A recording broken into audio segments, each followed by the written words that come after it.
For some background, I am a nurse, I'm a mother of 3, I'm about $700,000 in debt, I work nights, the sole income earner for the entire family of 5. I live paycheck to paycheck. I am the sole income earner for a family of 5. My husband is a stay-at-home father, and I work about 70 hours a week. Hi, I'm Lane. I'm a nurse, a mother of 3, and I work 50 to 70 hours per week to try to pay down my ridiculous amount of debt. And I started making TikTok videos to document my debt repayment journey.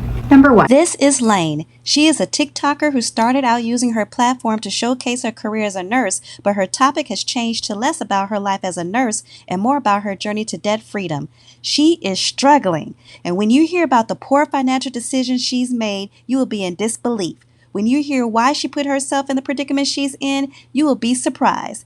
But I'm not surprised. This is a perfect example of how struggling financially and being house poor can be self-inflicted troubles and avoidable. Watch a few of her TikToks to learn how and why she has signed up for years of struggle and refuses to sell her house.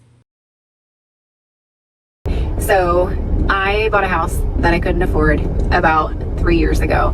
And let me give you a little bit more details than that, like the full story. So we had a very small area of land to look for a house. So just for reference, I live in a very large metro area, a city. And in order for my children to stay in the same school district, we could only be in 1 square mile radius. If we went outside of those borders, we would be uprooting my 3 children from school. And it was already a really challenging time because COVID, where we were, was wrapping up. Kids were going back to school. And so it was already a lot of moving parts and instability for my children. And so we wanted to keep things as stable as we could. So we did not want to change school districts. So we only had a 1 square mile area that we could look at. When interest rates doubled, no one put their house on the market. So we were frozen. There were no houses popping up for sale. We had already sold our house. We looked for rentals. There were no rentals. It's very cutthroat to get a rental property. I did it years ago before we broke into the housing market. But it's very hard. I mean, you have to hear from a friend about another person who's about to move out of an apartment or a house that's being rented. It's very difficult to get a rental if you're limited by area and looking for something very specific. So we looked for rentals. There were none in our area.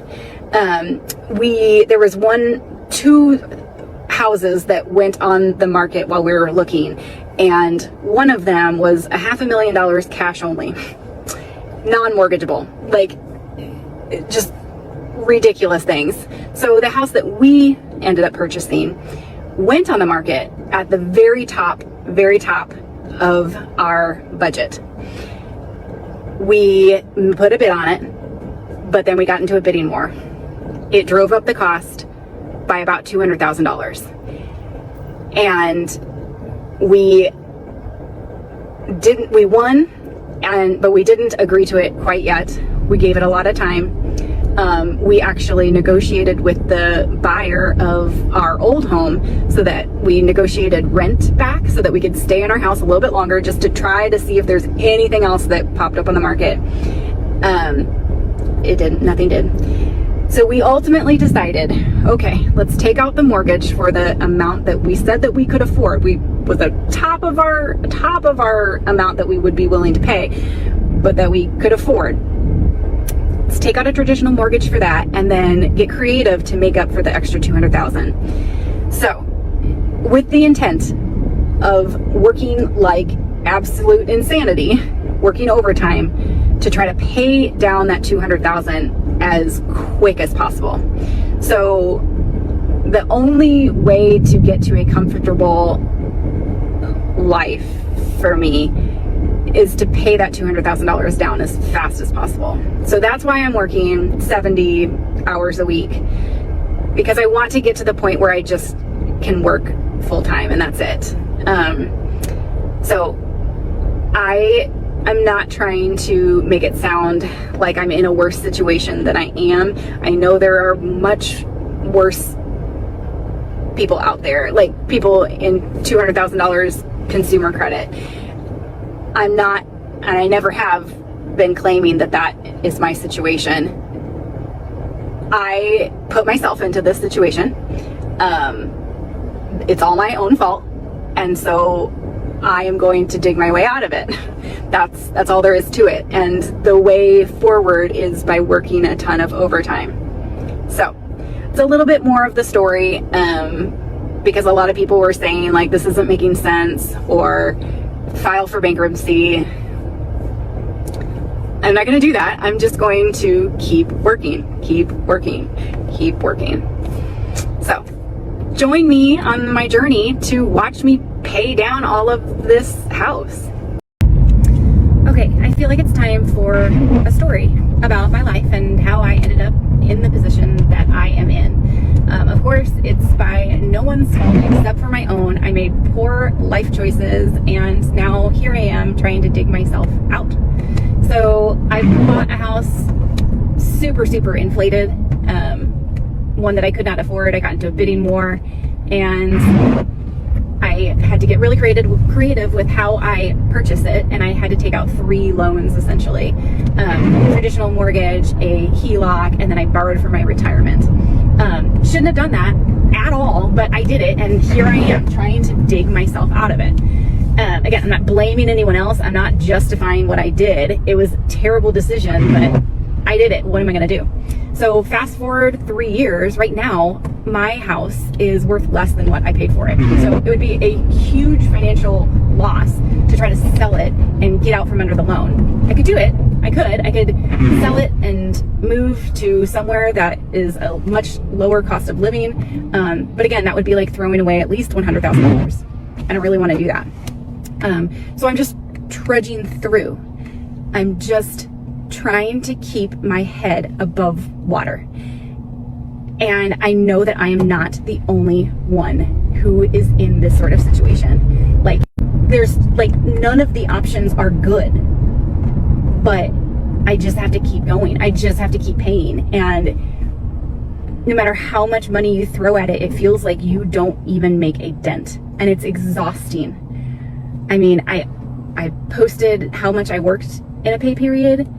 That's exhausting. Like, and it's not just a one-off pay period. That is what I'm doing week after week after week, year after year after year. Lived in this house now for 3 years.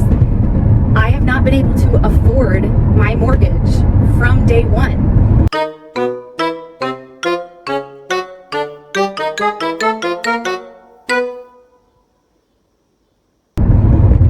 I have had to work overtime to pay every single month. And I've done it. I've done it for 3 years. And there are months that I get so burnt out and just say, I can't do this any longer. And I re-examine, recalculate. I try to see where we can cut costs, re-budget. Like, I get a lot of feedback that I'm living beyond my means. Well, no shit. I bought a house that I can't afford. I'm acknowledging that. I'm making this TikTok because of that. I know that I'm broke. I know that my monthly payments exceed what I make, which is why I work the hours of 2 human beings.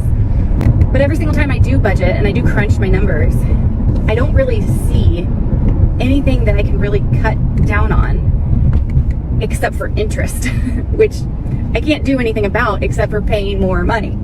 So that's what I do. I just work more and work more and work more and pay more and pay more, hoping that eventually it will start snowballing and I'll start to see some little bit of effect.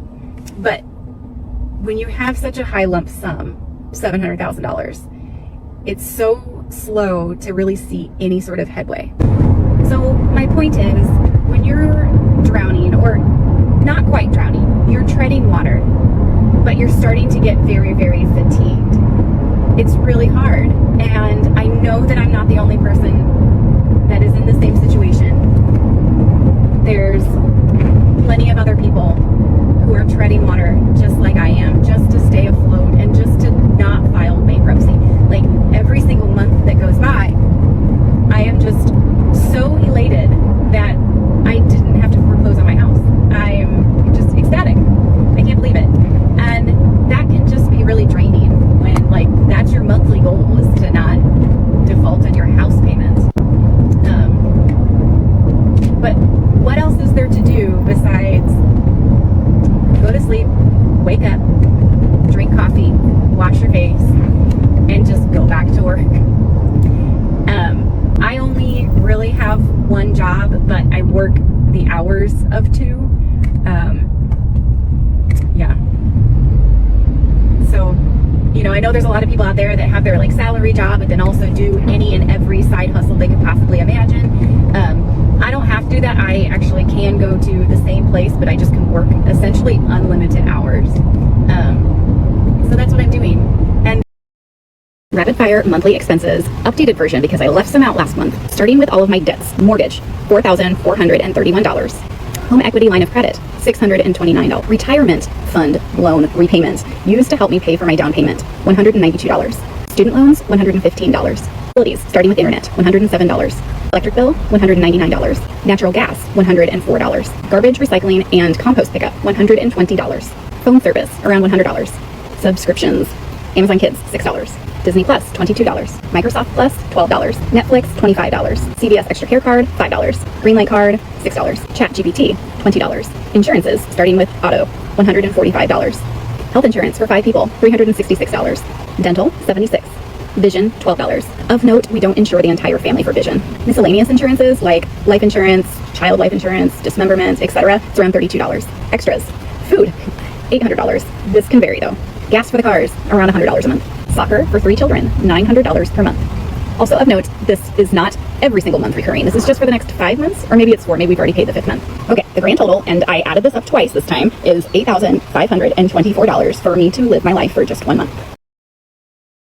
Okay, let's look at my paycheck without any overtime, just my base amount. Okay, here's how much I made.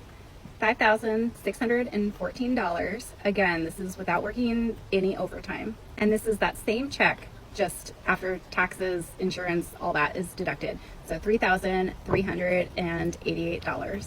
Here's my pay stub, just itemized. So you'll see, here's my regular pay. That's the amount. $63 is my base pay. I guess I did work like 1.5 hours of overtime, probably stayed late or something. And then I had 1 hour meeting and a 1 hour education session. Okay, so here's a snapshot of all of my deductions if you want to pause it and look at them if you're curious. Just a reminder, I bought a house that I can't afford, so now I usually work 1 million hours of overtime in order to not only pay for the house, but also pay off the loan sooner rather than later to get us out of this financial struggle. So yeah, this is just a rare exception where I could not work overtime for whatever reason. And in a previous video, I talked about how I added up all of my expenses and my total monthly recurring bills are over $7,000. That's not taking into consideration food or gas for my cars. Over $7,000. So clearly this paycheck is not sustainable. Me working just my regular shift hours, not sustainable. We would go bankrupt.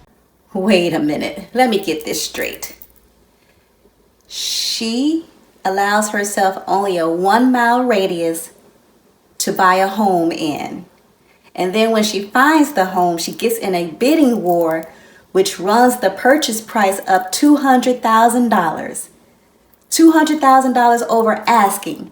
And then she decides, yeah, we'll make this work. I'll just work a lot of overtime. Let's move forward. What? And then on top of that, she's working 60 to 70 hours a week.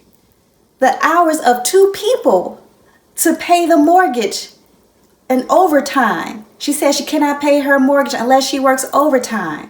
And she's saying she's exhausted. Does she have time for her family? She's able to take trips. She's one major repair away from financial disaster. She took out 3 loans to be able to buy her house. Of course, the normal traditional loan, but then she took out a HELOC and borrowed from her retirement plan in order to buy this house. And for what? because she didn't want her kids to be unstable. She said COVID was over and kids were returning to school and there was just so much going on. She didn't want her any more instability for her children. What?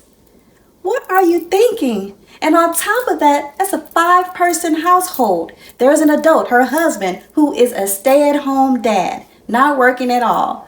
I'll be damned. An able-bodied man is at home while I'm busting my butt every day to pay the bills. And you're not working and contributing. You got to find some way to contribute to the household. This is just so crazy to me. And then she says she doesn't want to file bankruptcy, nor does she want to sell her home because she would take a $100,000 loss. Girl, cut your losses. That's okay. In this situation, that might be the best decision you've ever made out of all of these decisions. Sell that house.